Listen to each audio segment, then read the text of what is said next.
As we step into 2025, one thing is clear. De-dollarization is not stopping, it's accelerating. China and other BRICS nations are scared of President Trump, and it's making them more determined to reduce their dependence on the US dollar and establish themselves as a global economic superpower. Their secret weapon? Gold. In fact, China resumed buying gold. And you know what's even more telling? They underreport their buy. Doesn't it make you wonder why? They recognize its global value and its ability to withstand economic shocks. Gold is a global asset with innate value. It's tangible, reliable, and it's immune to economic manipulation. China and other BRICS countries want to be prepared. They just don't want it to be known. But this isn't about nations. It's about you. In a world of shifting economic power, gold is your personal hedge against uncertainty. That's why Noble Gold Investments can help you secure your financial future with gold. Visit noblegoldinvestments.com today to learn more. And with a qualified account, receive 10 1-ounce silver American Eagle coins. That's noblegoldinvestments.com. And remember, there's always a risk of investment and there's no guarantee of any kind. Hi, and welcome to this week's weekly wrap-up for Friday, February 14th, 2025. Thanks for joining us. As always, we appreciate the loyalty. As you would expect, we have much to cover, so let's get started. This week's shows, we had the one and only Derek Johnson, David, Mr. Charismatic Mahoney, Andy Scheckman, CEO of Miles Franklin, Alistair McLeod, a very prestigious guest, Major General Valley and General McInerney, the one and only SG Anon, and good friend Eli Weber. So a very busy week, as you can see. Next week, we have retired Lieutenant Colonel Sandy Mirarecki. Norman Traversy is coming back for an update on his Canadian successes over in that part of North America. And he has a very special guest, a private Swiss banker, who's going to be giving us all the inside scoop about the reset and its validity and how and why it's happening. Bill Holter, special guest B, my longtime friend, that's coming back for an updated 2025 forecast on the melt up and the bust and how the RV will benefit from such events. Now here to the copious headlines. An Aussie property giant has been thrown a lifeline after creditors agreed to take a substantial cut in order to save them from liquidation. Excuse me, creditors have signed off on a rescue deal with Melbourne-based property developer Benson's Property Group, settling for half of the more than $811 million they were owed. BPG collapsed in December with 1,300 new homes worth a staggering $1.5 billion still under construction. Among those owed money were builders, other trades investors, as well as a number of state government revenue officials and offices. Heavy metal pioneer Ozzy Osbourne has revealed he can no longer walk as he heads towards his final live performance. The 76-year-old made an admission to SiriusXM of Ozzy's Boneyard podcast, whereby he discussed what fans might be able to expect from his recently announced farewell show. Former Coast Guard Commandant Linda Fagan was evicted from her home only with 3 hours' notice after being fired from her position on the second day of the Trump administration. A staff member in the Doge led by Elon Musk resigned after the Wall Street Journal asked the White House about a social media account that advocated for racism and eugenics. The newspaper reported the Doge staffer, Marco Elise, earlier in the day had been approved by a federal judge to have access to the payment system from the Treasury, but the judge restricted his ability to share data from the system. Domino's Pizza will close down more than 200 stores, including some based in Australia. Pizza Giant told the Australian share market it would shut down 205 unprofitable stores, including 172 in Japan. The remaining locations spread across Europe and Australia. Domino's CEO Mark Van Dyke said the closures are part of a strategic review. Another major retailer has fallen victim to the shifting tides of the fashion industry. Liberated Brands, the operator of the well-known labels like Roxy, Quicksilver, Billabong, and RVCA in the US and Canada, have filed for bankruptcy and will close 120 stores. Just a few years ago, the company was thriving. Liberated Brands has officially filed for Chapter 11 in Delaware as part of the bankruptcy proceedings. The company has launched clearance sales offering remaining stocks at discounts of up to 60%. Liberated Brands is also seeking to close international operations, shutting down corporate offices and laying off 1,400 employees. Lloyd's Banking Group has placed thousands of jobs at its IT division under review as the lender races to beef up engineering teams and modernize its digital banking. Excuse me, the bank told some 6,000 tech and engineering staff on Wednesday that their jobs may at be risk of redundancy as it overhauls the structure of business and creates new roles designed to accelerate its AI and technology development.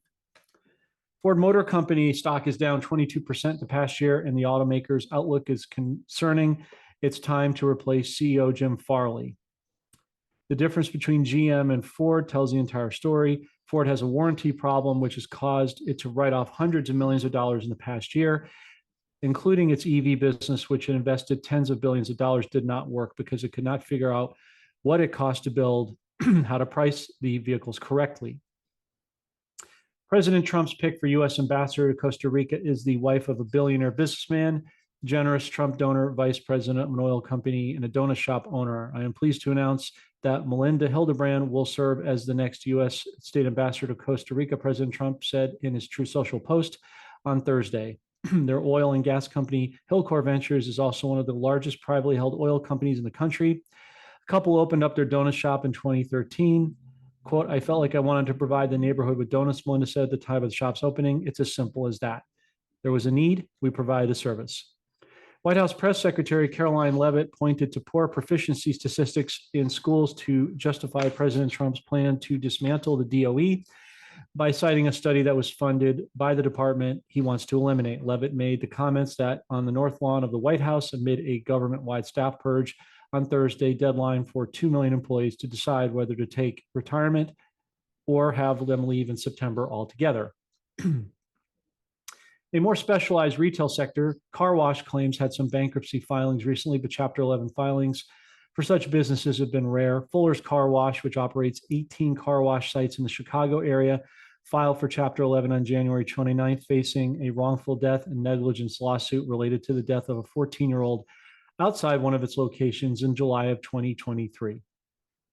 Headquarters of the U.S. military have responded to a protest to some news organizations over the planned eviction of mainstream media outlets from its shared office space with the Pentagon by expanding the eviction list. On Friday, Pentagon spokesperson John Hewlett distributed a memo to affected news outlets notifying them of the expanded eviction list, which also named news organizations and publications that will move into the affected office space. Initially, 4 news organizations, NBC, NPR, the New York Times, and Political, were affected by an initiative called the Annual Media Rotation Program, which involved the sharing of limited office space in a section of the Pentagon called Correspondence Corridor. The CFBP says it's shutting down its DC headquarters, as instructed employees to work remotely. On Sunday, employees at the Consumer Financial Protection Bureau received an email from Adam Martinez, the agency's chief operating officer, telling DC-based employees to work remotely. Allstate Insurance and its subsidiary already are being sued for collecting and using and selling over 45 million American driving data to insurance companies without consent, according to Malwarebytes. The case comes amid a tumultuous year for insurance companies, namely on the home insurance front, as many as have come under fire for dropping coverage ahead of major weather disasters. Allstate partnered with app developers such as Life360 to covertly gather driving data information from users and then use that data as justification for raising rates. Hyatt Hotels has agreed to acquire Playa Hotels and Resort for roughly $2.6 billion, including $900 million in debt. The purchase will expand the Chicago hotel operators' portfolio of all-inclusive resorts, it said on Monday. The company entered the all-inclusive space with an investment in Amsterdam based in Playa Hotels in 2013, launching its Ziva and Zolara brands. On Sunday, President Trump told reporters he planned to announce 25% tariffs targeting imports of steel and aluminum. The proposed levies would be in addition to existing duties with no timeline for implementation. The two metals are vital components in various industries, to include transportation, construction, and packaging. Inside Silicon Valley, many employees say their jobs have been severed trust between rank and file tech workers and their company leaders. Some employees are evaluating how much time and energy they will invest in jobs, while others seek new skills. There have been many points for the erosion of job security and trust, particularly with large companies that announced widespread layoffs, along with growing profit margins on increased stock prices, said Patrick McAdams, CEO of the tech recruiting firm Andiamo. Disney is reportedly pulling back on its DEI policies, the latest on major companies to walk back from the woke initiatives amid pressure from activist investors, as well as the Trump administration. The media giant, which saw its bottom line massively hurt by the battle over Florida's Don't Say Gay bill, quietly dropped its Reimagine Tomorrow program from the DEI section of the 2024 SEC 10K report, according to a recent regulatory filing. On Super Bowl Sunday, the Philadelphia Eagles soundly defeated the Kansas City Chiefs by a score of 40-22. They played to a packed house at the New Orleans Saints Superdome. President Trump was on hand, thereby becoming the first U.S. president in history to attend the world-famous event. He was soundly received by the crowd and cheered wildly as he connected with fans and players alike. Meta has begun laying off several employees. It said it would target the lowest performers. Microsoft also sent termination letters last month telling people of their performance had not met minimum standards. Both company announcements in January about the layoffs triggered an online debate. Targeting the lowest performers may be logical for the company's bottom line, but the publicity surrounding it can give a negative label that can compound difficulties of being laid off. As we enter 2025, de-dollarization is accelerating. China and BRICS nations are reducing their dependence on the US dollar, and their secret weapon, gold. China's buying gold, quietly underreporting their purchases. Why? Because they know gold's global value, its ability to withstand economic shocks, and its immunity to manipulation. This isn't just about nations, it's about you. Gold is your personal hedge against uncertainty. Noble Gold Investments can help you secure your financial future with gold. Visit noblegoldinvestments.com now, and with a qualified account, receive 10 1-ounce silver American Eagle coins. Remember, there's a risk of investment, and there's no guarantee of any kind. Trump administration is gearing up for potentially contentious meetings with Arab power players this week as President Trump continues to press his plan for what he calls U.S. ownership of Gaza, going so far as to threaten cutting off the U.S. aid to Jordan and Egypt if they don't comply. On Tuesday, Jordan's King Abdullah met with President Trump at the White House, becoming the first Arab leader to do so since he returned to power last month. Jordan has served as a humanitarian lifeline for civilians in Gaza throughout the Israeli-Hamas conflict and already hosts millions of registered Palestinian refugees. President Trump's plan for rebuilding Gaza calls for the country as well as Egypt to take in close to 2 million more Palestinians, he says, can be removed from Gaza so that the war-torn land can be transformed into what he calls the Riviera or the Diamond of the Middle East. In a groundbreaking legal development, Visa and MasterCard, two of the world's largest payment processors, have announced a substantial refund initiative. This comes in response to a class action lawsuit that accused the companies of imposing unlawful fees on ATM withdrawals. The settlement, which amounts to nearly $200 million, will see eligible customers receiving refunds of approximately $2,000 each. This decision underscores the importance of consumer rights and accountability. As part of the settlement, MasterCard is responsible for refunding $92.8 million, while Visa will cover $104.6 million. The collective reimbursement effort aims to rectify the financial impact on consumers who were affected by ATM withdrawal fees by banks nationwide from the periods of October 1st, 2007 to July 6th of 2024. The U.S. Department of Education moved to terminate nearly $1 billion in research contracts on Monday. Decision critics depleted the government of vital data sources on American schooling, but all decimated the agency's research division. The move was announced on social media by Elon Musk of Doge on X. The task force run by Musk said it terminated 89 contracts worth $881 million. Excuse me. Joined by Elon Musk in the Oval Office, President Trump signed an executive order on Tuesday that seeks to significantly reduce the size of government by instructing heads of federal departments and agencies to undertake plans for a large-scale reduction in force. Trump's newest order directs the federal government to implement a workforce optimization created by Elon Musk. The Trump administration has filed the Inspector General aid of USAID a day after he issued a sharp warning about the state of affairs within the organization. Inspector General Paul Martin was unceremoniously dumped on Tuesday via an email from the Deputy Director of the Office of Presidential Personnel. A microchip company has ceased operations, resulting in organizations and companies concerned with pet welfare to call on owners to rechip their animals. Save This Life, the Texas-based microchip company, went dark recently, according to CBS Pittsburgh station KDKA, noting that their phones were down when the outlets tried to contact them. Furthermore, the outlet determined via the official Texas state documents the company had ceased operations. On January 24th, its name was removed from the American Animal Hospital Association of Universal Pet Microchip Lookup Tool. Two major agencies are moving to end employee taxpayer-funded subscriptions to Politico, a liberal news outlet, and agency spokesperson, a source familiar with the matter. The Department of the Interior subscriptions to Political Pro and E&E News, an environment and energy-focused publication owned by Politico, last week after numerous reports surfaced indicating that millions of taxpayer dollars had been spent to subscriptions. A source familiar with the matter told the DCNF. Walgreens is pressing ahead with its plans to shut down stores. The struggling pharmacy giant previously announced plans to close over 1,000 stores by 2027.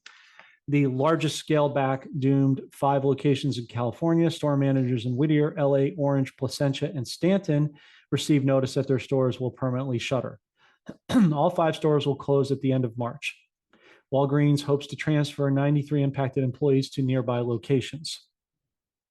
Joann, the fabrics and crafts retailer, is closing more than half of its 800 stores in the coming months as it continues to navigate the bankruptcy process. Approximately 500 stores across the U.S. are closing, the retailer said in a statement to CNN. PBS says it's shutting down its DEI to comply with President Trump's executive order, firing the 2 executives brought on when the effort began in 2021.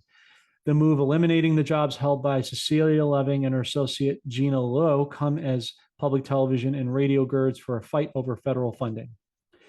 The Department of Justice has recently revealed its plans to terminate 8 FBI employees and review personnel tied to the investigation of the January 6 Capitol rioters. Acting Deputy General Emil Bove issued a directive to acting FBI Director Brian Driscoll, citing concerns about trust in implementing President Trump's agenda. For the second consecutive night, a CNN host has blown up at a Republican guest as Anderson Cooper excoriated former New Hampshire Governor Chris Sununu for being a blank. On Monday night, Abby Phillips lost patience with black sheep conservative commentator Scott Jennings on air. The Department of Homeland Security confirmed on Tuesday that some cybersecurity and infrastructure security agency employees who worked on mis, dis, and malinformation were put on administrative leave. In a statement to Scripps News, DHS Assistant Secretary Tricia McLaughlin wrote, CISA needs to refocus its mission, beginning with election accuracy and security. A federal research agency that tracks the progress of America's students is being hit with almost $900 million in cuts. After Musk's DOGE department found no need for much of its work, it's unclear to what degree the Education Department's institute will continue to exist after Musk's team has slashed scores of contracts. In-N-Out, a California staple, is planning to move its headquarters from the Golden State over to the South. The fast food chain will move its headquarters and nearly 200 of its employees from their current location in Irvine to a new facility in Tennessee. In-N-Out announced on February 10th. The company hopes to combine its West Coast offices to one location in Baldwin Park by 2029.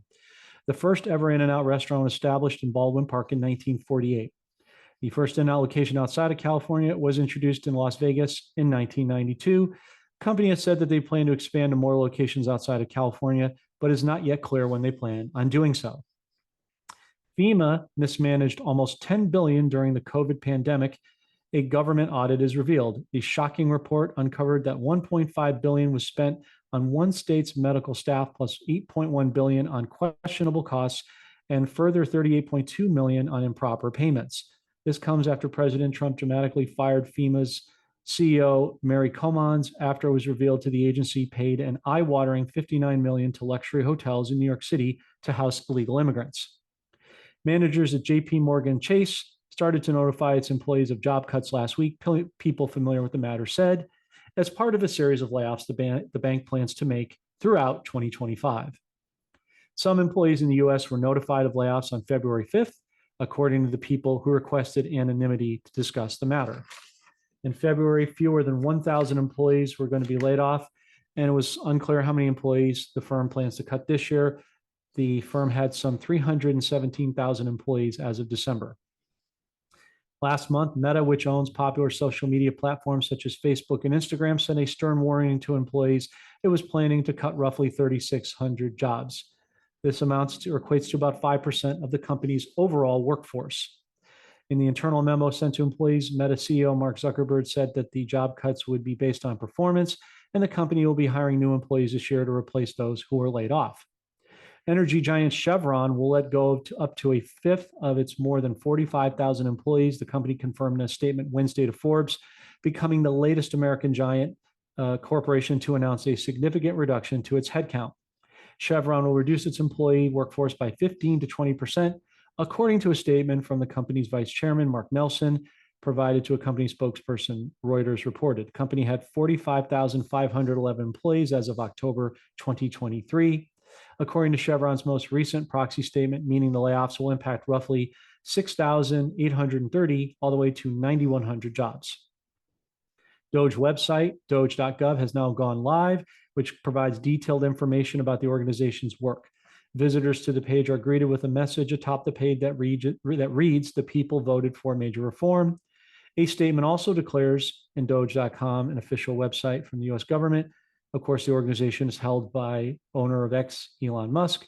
The website contains a brief history of X posts by each department, account until February 7th at 9:04 p.m. Each post tracks the discoveries and progress of Doge and the Trump administration. The website's top right-hand corner has several topics, including savings, workforce regulations, join, and about. Dine Brands, which operates the IHOP and Applebee's casual restaurant chains, reported its restaurants had several consecutive quarters of declining same-store sales, which led the company on January 31st to lay off approximately 9% of its overall workforce in Pasadena, California, where the headquarters are located. Nation's Restaurant News has reported. The restaurant operator in May 2024 said it would close about 35 overall Applebee's locations. And finally, RFK Jr. has been confirmed officially by the U.S. Senate. He is now the Health and Human Services Secretary in President Trump's administration, winning the vote by a slim margin of 50 to 46. Additionally, the Senate Judiciary Committee voted 12 to 10 along party lines Thursday to recommend Kash Patel's nomination to serve as FBI director. Now, here are the commodities and precious metals prices as of the time of this broadcast. Gold is up slightly, $22,943.10. Silver down slightly to $32.69, and Brent crude oil holding at $71.12. Remember, regarding the Iraq dinar, the magic number we're looking for is $65. Now on to the resignations. CNN this morning weekend co-anchor Amara Walker announced Thursday she is leaving the news network after a decade of citing change in the industry. She's decided to seize the moment of change and take a hiatus, the Emmy Award-winning broadcaster told Deadline without elaborating. Her departure comes just weeks after CNN chief domestic correspondent Jim Costa left the network on its 10 a.m. slot when yanked from its original airtime. After officially announcing his exit last Tuesday, Acosta went into an anti-President Trump tirade, urging viewers, quote, not to give in to the lies on a final rant. Romanian President Klaus Iohannis will step down on February 12th. Leading local media reported his statement as saying today the Romanian parliament has reached a procedure to remove the president from office, calling for his demarche unjustified. In a few days, the Romanian parliament will revote on a resignation, and Romania will be in a state of turmoil because the referendum on a resignation of the president will commence. Iohannis foresees a division in Romanian society, while no foreign nation will understand why the step is being taken if preparations for the presidential elections are already underway. Georgescu and Lesconi condemned the decision of the Constitutional Court and demanded to resume elections from the point they were interrupted or hold a second round of voting. The government set new dates for the presidential election to rerun on May 4th and May 18th, respectively. And this concludes the weekly wrap-up. Thanks for watching. We do expect there will be some breaking news here in the not-too-distant future, and as it comes out, we will report it to you accordingly. Take care. Have a wonderful weekend. God bless. Goodbye for now.